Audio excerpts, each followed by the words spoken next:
Dear 10th standard students, இன்னைக்கு நம்ம என்ன பார்க்க போறோம் அப்படின்னா exercise 4.1ல sum number 9 given பாருங்க. Two vertical poles of heights, அதாவது ரெண்டு vertical poles இருக்கு. அதோட heights பாத்தீங்கன்னா 6 meter and 3 meter.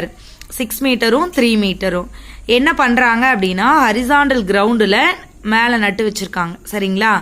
அப்படி இருந்துச்சு அப்படின்னா இந்த ரெண்டு போஸ்டையும் பார்க்குற அந்த மீட் பண்ணுற பாயிண்ட் அவங்களே கொடுத்துட்டாங்க. ஸோ இந்த ஹைட் என்னன்னு கண்டுபிடிக்க சொல்லியிருக்காங்க.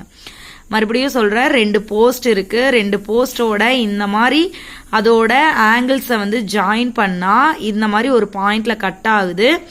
ஸோ அப்படி கட் ஆகிறதுனால இங்கே ஒரு ஹைட்டு கிரியேட் ஆகும். இந்த ஹைட் என்னன்னு கண்டுபிடிக்க சொல்லியிருக்காங்க. அதுதான் கொஸ்டின். சரிங்களா? இப்போ நம்ம இந்த ஹைட்டை கண்டுபிடிக்கிறதுக்கு ரெண்டு ட்ரையாங்கிள் எடுத்து சிமிலர்னு சொல்லி நம்ம என்ன செய்ய போறோம்னா கண்டுபிடிக்க போறோம். இப்ப பாருங்க, பிஏசி அப்படின்னு ஒரு ட்ரையாங்கிள் எடுத்துக்கலாமா? இந்த சைடு பார்த்த மாதிரியே அதுல அட்டாச் ஆன மாதிரி கியூபிசின்னு ஒரு ட்ரையாங்கிள் இருக்கா? இந்த பக்கத்தையெல்லாம் மறந்துருங்க, இந்த சைடவே ஃபுல்லா மறந்துருங்க, இந்த சைடு மறந்துருங்க. இப்ப இதை மட்டும் பாருங்களேன். பிஏசின்னு ஒரு ட்ரையாங்கிள், அதே மாதிரி கியூபிசின்ற ட்ரையாங்கிள். இப்ப ஆங்கிள் ஏலையும் 90 டிகிரி ஃபார்ம் ஆகுது, பிலையும் 90 டிகிரி ஃபார்ம் ஆகுதா? So angle A equal to angle B equal to 90 degree. அதே மாதிரி ஆங்கிள் சியில பாருங்களேன், இந்த ட்ரையாங்கிள்லயும் ஆங்கிள் சி இருக்கு, இந்த பெரிய ட்ரையாங்கிள்லயும் ஆங்கிள் சி இருக்கு. ரெண்டுக்கும் காமனா இருக்கா? So angle C is common. So by angle similarity condition படி பிஏசிங்கிற ட்ரையாங்கிளும் கியூபிசிங்கிற ட்ரையாங்கிளும் சிமிலர்னு சொல்லிடலாமா? அடுத்து ரெண்டு ட்ரையாங்கிளை சிமிலர்னு சொல்லிட்டோம்னா அதோட கரஸ்பாண்டிங் சைட்ஸ் ஆர் இன் ப்ரொபோர்ஷனலா? இதுல நம்ம பாத்தீங்கன்னா இதுக்கும் நம்பர்ஸ் இருக்கு இல்லையா? இந்த 6க்கும் ஒய்க்கும் நம்பர் இருக்குல்ல, இந்த சைடையும் இந்த ட்ரையாங்கிள் பாத்தீங்கன்னா உங்களுக்கு காமன் சைட்ஸ் இருக்கிறதுனால இந்த பக்கத்தையும் நம்ம எடுத்து ரேஷியோ போடுறோம். மீதி ஒரு சைடை விட்டுறோம். எதை விட்டுறோம்? இந்த PQ பை QCயை விட்டுட்டு மீதி PA by QB, AC by BC அதை மட்டும் நம்ம எடுத்துக்க போறோம். சரிங்களா? இப்ப பாருங்க, so triangle PAC is similar to triangle QBC. இப்போ PA by QB ன்னு எழுதலாமா?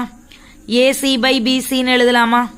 ரேஷியோ, கரஸ்பாண்டிங் சைட்ஸோட ரேஷியோ. PA க்கு எவ்வளவு கொடுத்திருக்காங்க? 6ஆ? அதே மாதிரி QB க்கு எவ்வளவு கொடுத்திருக்காங்க? Yஆ? so 6 by Y equal to AC by BC. இங்க ACயோ BCயோ நமக்கு தெரியாது, அதனால AC by BC அப்படியே வச்சுக்கிறோம். அடுத்து அதே மாதிரி இப்போ என்ன பண்ணுங்க, இந்த மேல இருக்க டாப் போர்ஷன் இதை விட்டுருங்க. இப்ப பாத்தீங்கன்னா கீழே ஒரு ட்ரையாங்கிள் ஃபார்ம் ஆகுதா? RCA. இந்த ட்ரையாங்கிள் மாதிரியே QBA ஃபார்ம் ஆகுதா? இதை ரெண்டையும் கம்பேர் பண்ணுங்க. இங்க Cல 90 டிகிரி கிரியேட் ஆகுமா? இங்க Bல 90 டிகிரி கிரியேட் ஆகுமா? So angle C equal to angle B equal to 90 degree. அதே மாதிரி இந்த பெரிய ட்ரையாங்கிளை பாருங்களேன், இங்கேயும் ஏன்னு வருதா? குட்டி ட்ரையாங்கிளை பாருங்களேன், இங்கேயும் ஏ வருதா? அப்ப ஆங்கிள் ஏங்கிறது ரெண்டு ட்ரையாங்கிளுக்கு காமனா இருக்கா? So angle A is common. So ரெண்டு ஆங்கிள் பத்தி பேசிட்டோம். ஸோ ஆங்கிள் சிமிலாரிட்டி படி triangle RCA is similar to triangle QCA. இப்ப ரேஷியோ போடுங்க. RC பை QC போடலாமா?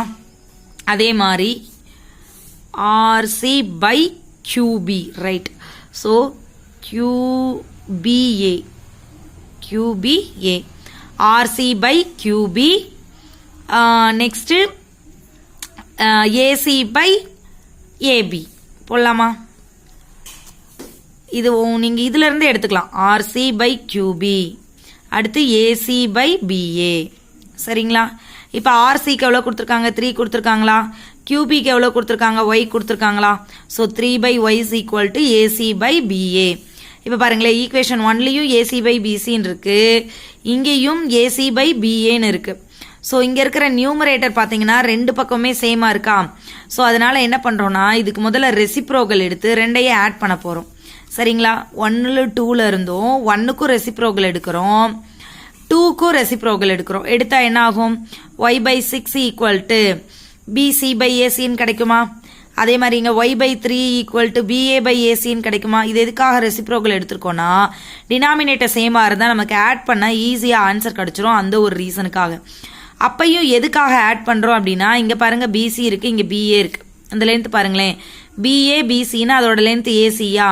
அப்போ கேன்சல் பண்ணுறதுக்கு நமக்கு ஈஸியாக இருக்கும். அந்த ஒரு ரீசனுக்காக ரெசிப்ரோக்கல் எடுத்து ஆட் பண்ண போகிறோம்.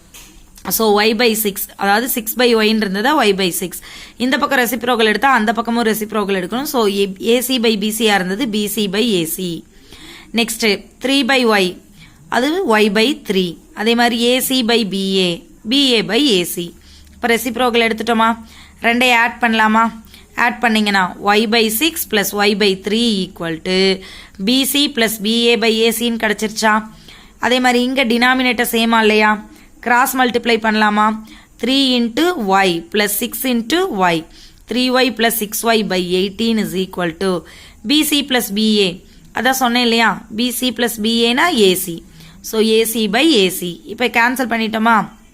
So 3y plus 6y/18 is equal to 1. So இது ரெண்டையும் ஆட் பண்ணிங்கன்னா உங்களுக்கு என்ன கிடைக்கும்? 9y கிடைக்குமா? So 9y/18 is equal to 1. ரெண்டையும் கேன்சல் பண்ணுங்க. 1 9 is 9, 2 9s are 18. So y is equal to y/2 is equal to 1. அப்போ y வேணும்னா 2 இங்க மல்டிப்ளை பண்ணிருங்க. அப்போ y equal to 2 மீட்டர். இந்த லென்த் கிடைச்சிருச்சா? ஒன்றும் இல்லை, இந்த இது ட்ரையாங்கிளை தான் கம்பேர் பண்ண போகிறோம். ஃபஸ்ட்டு இந்த சைடில் இருக்கிற மாதிரி நம்மளோட ரைட் சைடு பார்த்த மாதிரி இருக்கிற ட்ரையாங்கிள்ஸை பார்க்குறோம். அதுக்குள்ளேயே இன்னொரு ட்ரையாங்கிள் ரைட் சைடு பார்த்த மாதிரி இருக்குது. ரெண்டு ட்ரையாங்கிளை கம்பேர் பண்ணி அதுக்கு ரேஷியோ போடுறோம். அதே மாதிரி லெஃப்ட் சைடு பார்த்த மாதிரி ஒரு ட்ரையாங்கிள் இருக்கு, அதுக்குள்ளேயே எகெயின் ஒரு ட்ரையாங்கிள் இருக்கு. அதை ரெண்டை கம்பைன் பண்ணி அது ரெண்டுக்கும் ரேஷியோ போடுறோம். அப்போ உங்களுக்கு என்ன கிடைக்கும்? இந்த பேஸ் கிடைச்சிரும் இல்லையா? பேஸ் வந்து ரெண்டு ட்ரையாங்கிளுக்குமே சேம், அதனால இந்த பேஸ் கிடைச்சிருது. ஸோ அதை ரெண்டையும் ஆட் பண்ணிட்டு சால்வ் பண்றீங்க, அவ்வளோதான். Thank you students.